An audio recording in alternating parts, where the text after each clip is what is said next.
di tengah hiruk pikuk zaman itu masih ada orang yang kokoh dengan imannya, maka itulah manusia yang paling aneh di akhir zaman, kata Nabi.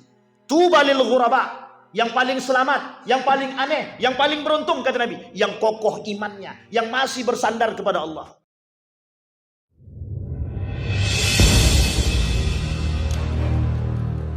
Assalamualaikum warahmatullahi wabarakatuh.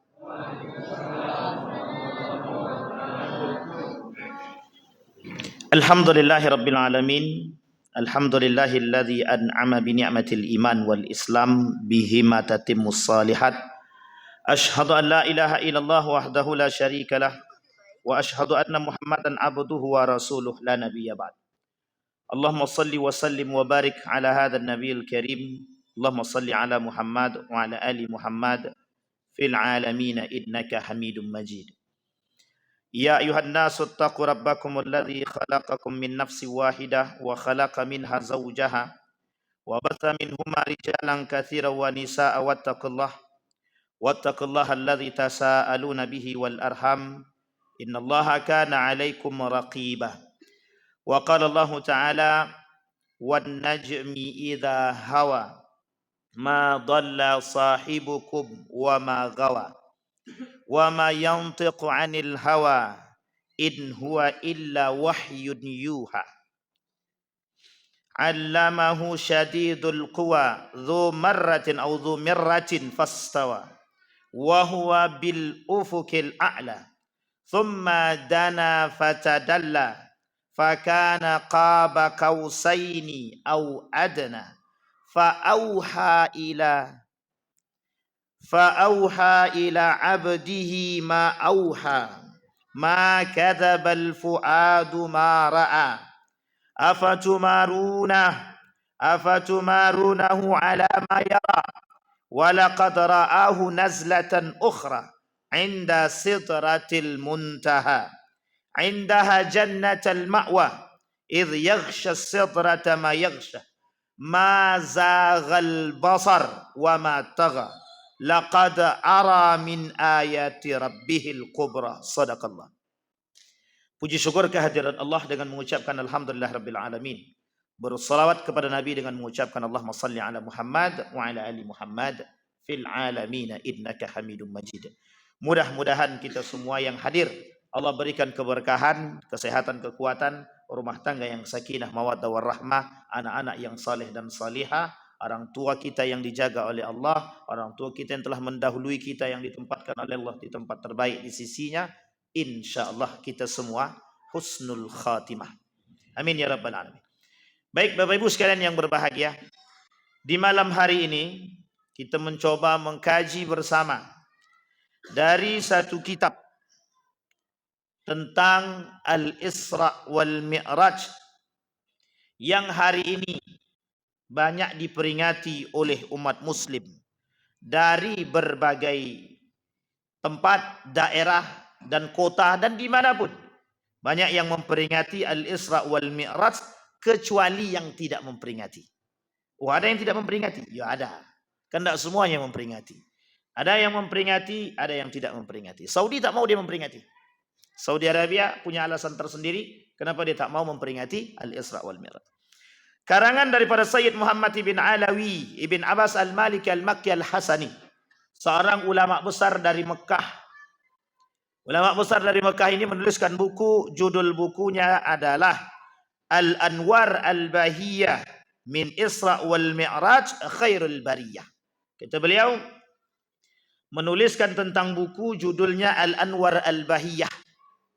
Bahasa lainnya kalau kita terjemahkan dalam karangan beliau tersebut, dalam perjalanan Isra wal Mi'raj ini banyak pelajaran-pelajaran yang bersinar, pelajaran-pelajaran yang berharga yang bisa dipetik.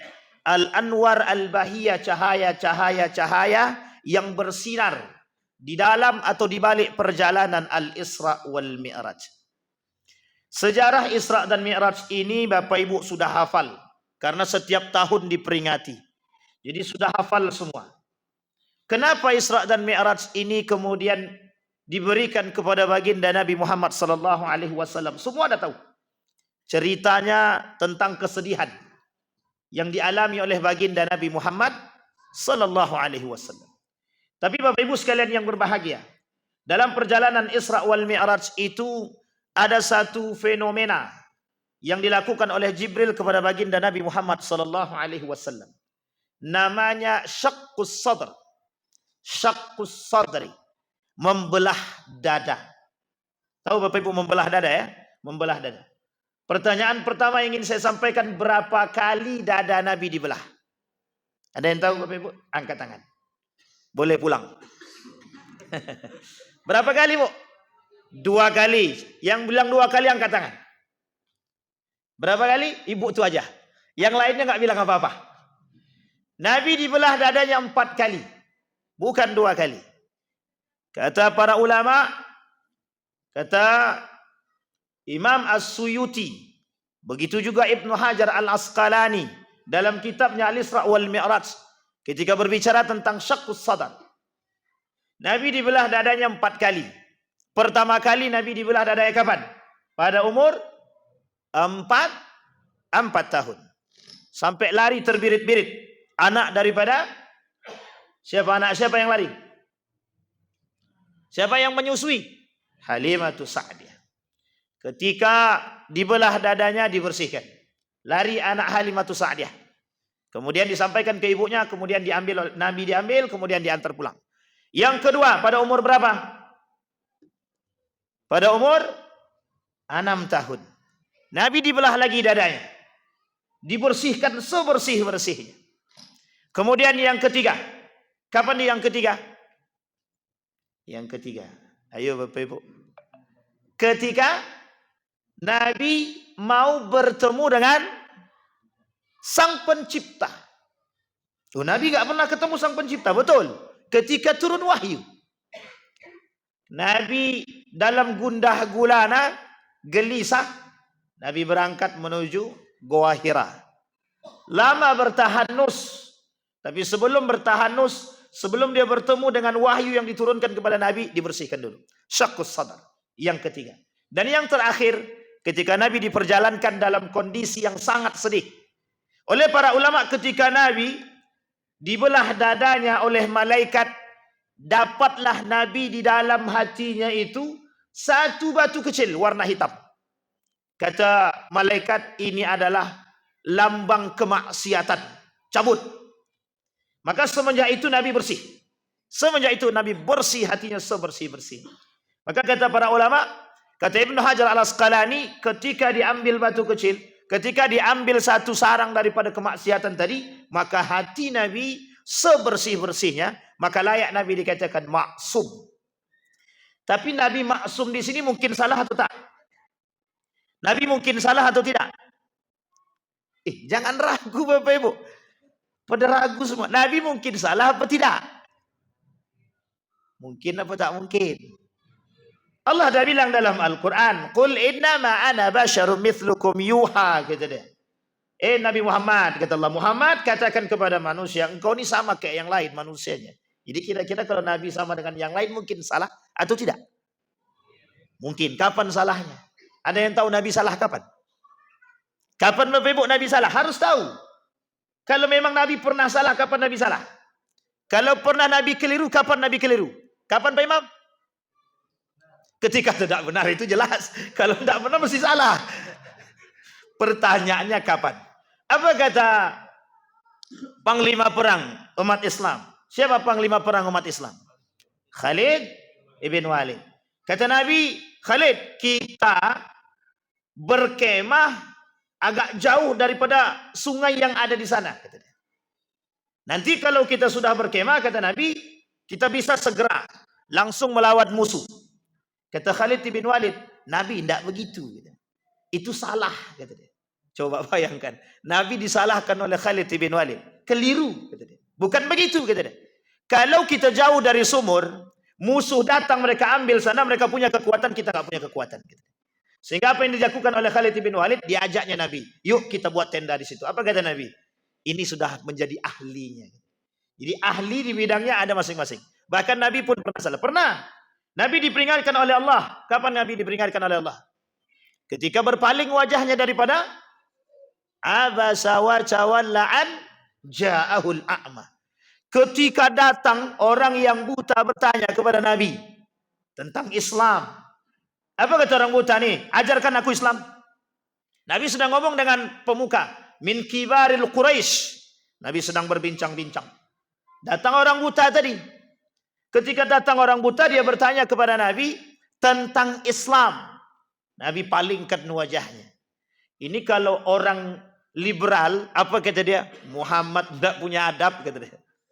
Iya serius, benar. Begitu pola pikir mereka, iya. Apa kata mereka? Muhammad gak punya adab, kata dia. Muhammad gak punya peri kemanusiaan. Orang buta mentang-mentang buta kok dipalingkan wajahnya. Itu bukan sekarang bahasa itu. Bahasa terdahulu. Apa kata orang kafir Quraisy itu? Lihat, bayangkan. Orang yang bertanya tentang Islam pun dia tidak mau. Tapi kalimat itu kemudian dipalingkan oleh Allah. Ada alasan, ada. Satu, bukan Nabi tak mau berbicara. Karena Nabi sedang berbicara dengan pemuka Quraisy. Ketika sedang berbicara, datang orang yang buta meskipun buta. Kemudian Nabi palingkan wajahnya, maksudnya. Nabi sampaikan kepada beliau. Kalau orang lagi ngomong, ntar dulu ngomongnya. Itu etik. Nabi ajarkan. Cuma orang ini kan buta. Nggak tahu dia. Kalau Nabi lagi ngomong, mungkin hanya sekedar pendengaran. Maka turun kalimat perintah dari Allah. Abasa wa tawalla ja'ahul a'ma. Apa maksudnya? Muhammad, kata Allah, belum tentu kibar Quraisy itu yang kau ceritakan tentang Islam masuk ke dalam Islam. Tapi yang buta nih bertanya tentang Islam itu benar-benar bertanya tentang Islam. Itu kesalahan. Sebenarnya bukan salah. Lebih tepatnya kekeliruan. Banyak Nabi kemudian beberapa kali Nabi diperingatkan. Terima kasih. Tes. Agak aman sedikit. Sebenarnya kalau putus-putus pun tak masalah, gitu. Aman tuh. Insyaallah suara saya masih sampai ke belakang. Kecuali dah habis. Nah, Bapak Ibu sekalian yang berbahagia, itu ketika Nabi dalam kondisi mungkin salah, mungkin. Karena Nabi manusia sama seperti kita. Hanya saja kesalahan Nabi itu mesti dijaga oleh Allah. Kalau kita salah, siapa yang jaga? Kita yang salah, siapa yang jaga? Syaitan. Yang sudah dibuat dalam diri kita dua hal. Di dalam diri manusia itu sudah ada dua hal yang tak mungkin bisa dipisahkan. Satu baik, satu buruk. Jadi kalau tak baik, dia mesti buruk dia. Kalau tak buruk, dia mesti. Cuman kalau ganteng itu pilihan memang. Oh, kok jelek kali Ustaz, orang itu tampangnya. Itu sudah bawaan itu. Tidak ada yang ganteng. Tidak ada yang jelek, semuanya ganteng. Sampai di sini paham. Karakter yang dimaksud. Kenapa? Karena sudah ditanamkan dalam diri kita dua hal tadi. Dan memang sudah Allah berikan dua hal tersebut. Apa dua hal tersebut? Ruh. Satu ruh. Ketika Nabi ditanya oleh kafir Quraisy tentang ruh, Nabi berharap turun wahyu dari Allah. Tapi Allah tidak turunkan wahyu. Satu pekan kemudian baru turun. Yasalunaka 'anir ruh qulir ruh min amri rabbi. Kata Allah, katakan kepada mereka urusan ruh itu urusan Allah, bukan urusanmu. Jadi Bapak Ibu, ruh datang bersama jasad. Jasad terbuat dari saripati. Jasad itu terbuat dari saripati bunga dan diambil dari tanah. Ini yang kemudian menjadi poin kita hari ini. Jadi kalau manusia diciptakan dari tanah, itu diambil dari saripati tanah. Tapi Nabi Adam tidak, memang diciptakan dari tanah. Kata orang Quraisy, kata orang liberal, ternyata Adam tidak diciptakan. Ternyata Adam dilahirkan. Ini memang orang-orang liberal tuh sukanya yang aneh-aneh memang. Apa kata dia? Ternyata Adam dilahirkan, bukan diciptakan. Tapi kita tak bahas itu. Singkat cerita Bapak Ibu, di dalam diri kita ini ada jasad, ada ruh. Yang ruh datang dari Allah mesti bersih, kata para ulama. Mesti bersih. Kemudian jasad itu mesti bercampur. Jasad itu mesti bercampur. Campur dengan apa? Kalau diambil dari tanah, tanah itu banyak campurannya. Yang makan kubis hari ini, tahu kubis? Tahu Bapak Ibu kubis? Baik, sekarang saya tanya, pupuk kubis itu dari mana? Dari, mohon maaf agak apa sedikit ya, agak kotor sedikit. Manusia. Itu pupuk terbaik. Nah, cuman jangan dibayangkan pas lagi makan kubis ini, jangan. Tidak akan makan nanti kita. Nah, kembali kepada poin Bapak Ibu sekalian yang berbahagia. Nabi dalam kondisi yang sangat galau dan gelisah, dibersihkan hatinya, syaqqas sadar. Hatinya dibersihkan oleh Jibril. Kemudian sebelum diberangkatkan, perjalanan Isra wal Mi'raj ini Bapak Ibu sekalian yang berbahagia, satu malam. Dan semua sudah sepakat itu. Ittafaqal ulama, semua perjalanan satu malam. Maka turun kalimat subhanalladzi yang tadi dibacakan oleh adik kita tadi. Kalimatnya subhanalladzi asra bi 'abdihi. Allah mulai dengan kalimat pujian dulu kepada Allah. Bukan tanpa alasan. Kenapa Allah mulai dengan kalimat subhanalladzi atau subhana? Ada yang bisa jawab? Kenapa Allah mulai dengan kalimat subhana? Jawabannya sederhana Pak Ustaz. Suka-suka Allah aja. Ya memang begitu memang. Tapi ada alasan, ada. Kalimat subhanalladzi, pujian kepada Allah itu isyarat bagi kita semua. Kata Allah, kenapa aku mulai kalimat itu dengan pujian kepadaku? Karena mesti banyak yang tidak akan percaya dengan cerita tersebut. Mesti tidak akan percaya. Kenapa? Mesti tidak percaya ini hanya terjadi pada orang yang tidak beriman kepada Allah dan Rasulnya. Kita bayangkan, ketika itu Nabi hidup, sahabat ada, yang percaya dengan perjalanan Isra wal Mi'raj berapa banyak? Yang zahir dalam catatan, dalam sejarah, dalam tarikh itu cuma satu orang. Siapa dia? Abu Bakrin Siddiq. Itu pada cerita yang kedua.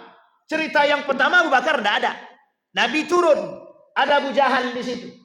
Mendengarkan Abu Jahal tentang cerita baginda Nabi. Apa jawaban mereka? Ini yang disebut dengan gila. Muhammad gila. Ajaran yang dibawanya sesat. Yang dia pergi satu malam sangat tidak masuk akal. Ini membodohi masyarakat. Itu yang disampaikan oleh Abu Jahal. Majnun. Gila Muhammad itu. Dengan bahagia Abu Jahal tadi dicarinya siapa namanya? Abu Bakar. Tak jauh dari situ dipanggilnya Abu Bakar. Yuk, ada cerita unik, engkau akan tahu siapa orang yang kau puji selama ini. Dibawa tuh. Ketika dibawa oleh Abu Jahal berhadapan dengan Nabi. Apa kata Abu Jahal? Muhammad, ceritakan lagi apa yang kau ceritakan tadi kepada kami. Diceritakan panjang lebar sama Nabi. Didengar oleh Abu Bakar. Hei Abu Bakar, kau dengar betapa gilanya dan mengada-ngadanya Muhammad, orang yang selama ini kau puji. Apa jawaban Abu Bakar? Ini poin penting dalam Isra wal Mi'raj itu sebenarnya. Apa kata Abu Bakar? Sekalipun berbohong Muhammad atau Nabi, saya tetap percaya. Itu yang membuat merah padam muka Abu Jahal itu. Sekalipun berbohong Muhammad, tetap aku percaya. Sekarang saya tanya Bapak Ibu semua. Seberapa tinggi iman kita dibandingkan akal kita hari ini? Seberapa tinggi iman kita dibandingkan akal kita hari ini? Kalau ada yang mengatakan kami beriman kepada Isra wal Mi'raj, saya sangat seyakin-yakinnya bukan iman karena keimanan. Karena apa? Turun-temurun. Karena kita sudah iman kepada Allah, nak buat tak iman tak ragu. Tapi tidak begitu dengan Abu Bakar. Apa yang dilakukan oleh Abu Bakar? Begitu berimannya Abu Bakar. Sehingga kata Allah, subhanalladzi, puji aku. Kuasakan aku. Pandang aku sebagai yang paling kuat, kata Allah. Pandang aku yang paling agung, kata Allah. Maka tidak ada yang lebih agung selain daripada diriku. Kekuasaanku mampu melakukan apapun yang tidak dilakukan oleh manusia. Itu makna daripada subhanalladzi. Bertasbih kepada Allah, mengagungkan kepada Allah. Karena apa? Allah tahu, Pak. Buktinya apa? Ketika turun baginda Nabi, satu pun tidak percaya kecuali Abu Bakar. Sekarang kita coba balik. Kita balikin sekarang, hari ini. Adakah sesuatu yang tidak masuk akal hari ini bisa dipercaya begitu saja oleh manusia? Adakah sesuatu hari ini yang tidak bisa diterima oleh akal yang dipercaya oleh manusia? Semua berpikir sesuatu itu harus masuk akal. Pernah kita ceritakan di sini, Pak. Orang kalau tidak belajar bodoh apa pintar? Jawab semua, Pak. Kira-kira orang tidak belajar bodoh atau pintar? Itu dia. Logika atau iman yang berbicara? Logika. Orang sakit kalau tidak minum obat sehat apa tidak? Tidak sehat. Logika. bukan iman. Pertanyaannya kita balik. Mungkin tidak orang tidak minum obat itu Allah sehatkan? Oh mungkin. Berarti kan tidak perlu minum obat. Mungkin tidak orang yang mohon maaf tidak belajar Allah cerdaskan? Oh mungkin. Kalau mungkin berarti tandanya tidak ada kaitannya dengan belajar. Sampai di sini paham? Ini poin penting Pak. Karena kita mengaku beriman kepada Allah, tapi tidak pada sesungguhnya iman. Kita beriman kepada Allah bukan pada hakikatul iman. Mana yang bisa kita terima dengan akal, kita iman. Mana yang tak bisa dengan kita terima dengan akal, kita tak beriman. Maka kalimatnya sederhana kata Allah, nu'minu bi ba'd wa nakfur bi ba'd. Ketika sejalan dengan akal kami beriman kepada Allah. Tapi kalau tak sejalan dengan iman dengan akal kami tak beriman kepada mereka. Coba. Itu yang terjadi Pak. Kita balik sekarang Pak. Kita benarin yang tidak benar tadi. Orang tidak belajar belum tentu bodoh. Orang tidak minum obat belum tentu sakit.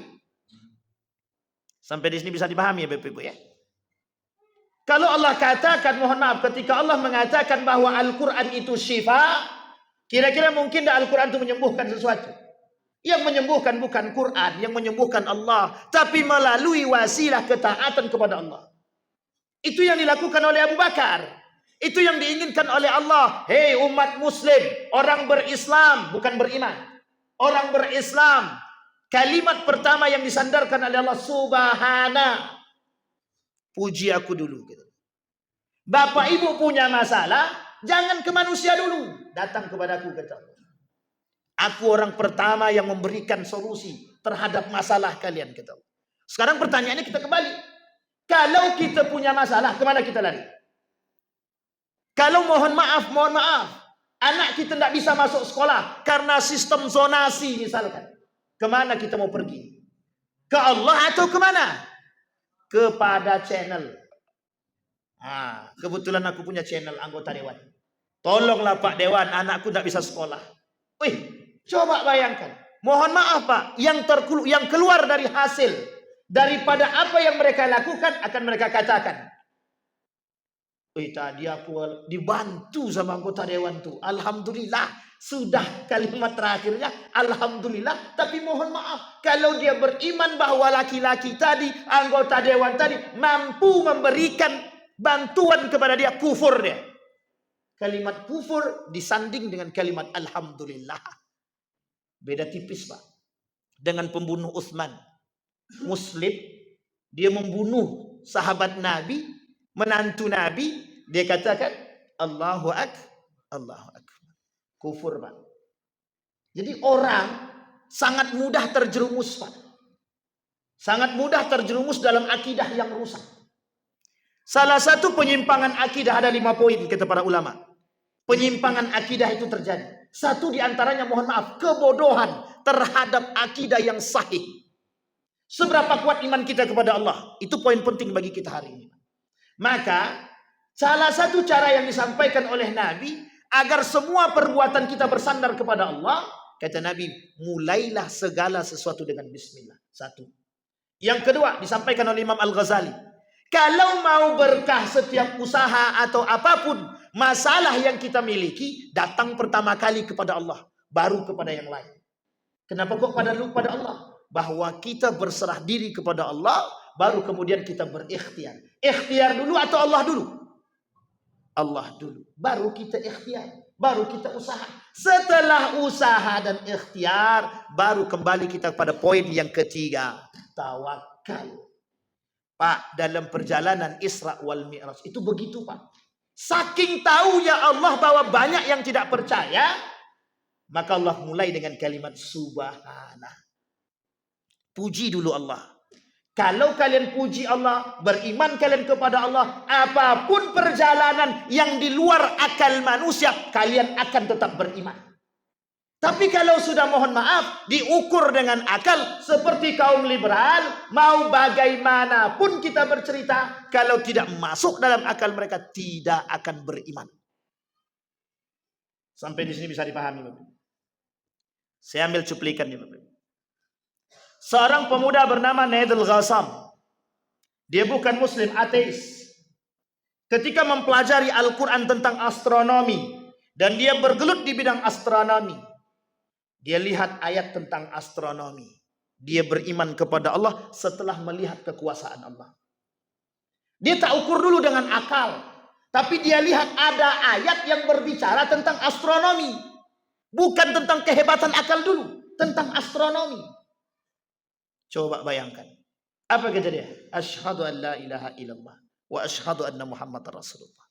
Itu poin penting. Kembali kepada poin Isra wal Mi'raj tadi. Yang diinginkan dalam perjalanan Isra wal Mi'raj itu iman. Sekokoh apa iman kalian kepadaku, kata Allah. Di tengah hiruk pikuk zaman itu masih ada orang yang kokoh dengan imannya, maka itulah manusia yang paling aneh di akhir zaman, kata Nabi.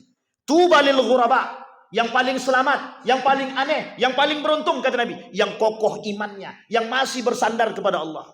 Mohon maaf Bapak Ibu, mohon maaf. Boleh Bapak Ibu cek seberapa banyak manusia yang masih bersandar kepada Allah. Apalagi mohon maaf, kalau sudah semakin dekat dengan zamannya, sudah masuk kepada akhir zaman, sudah selesai dah urusan kita, Pak. Dah Nabi kata Nabi, kelak di akhir zaman banyak orang yang menghilangkan nilai-nilai agama, tidak akan bersandar kepada Allah, yang tidak masuk di akal mereka, mereka tak mau terima.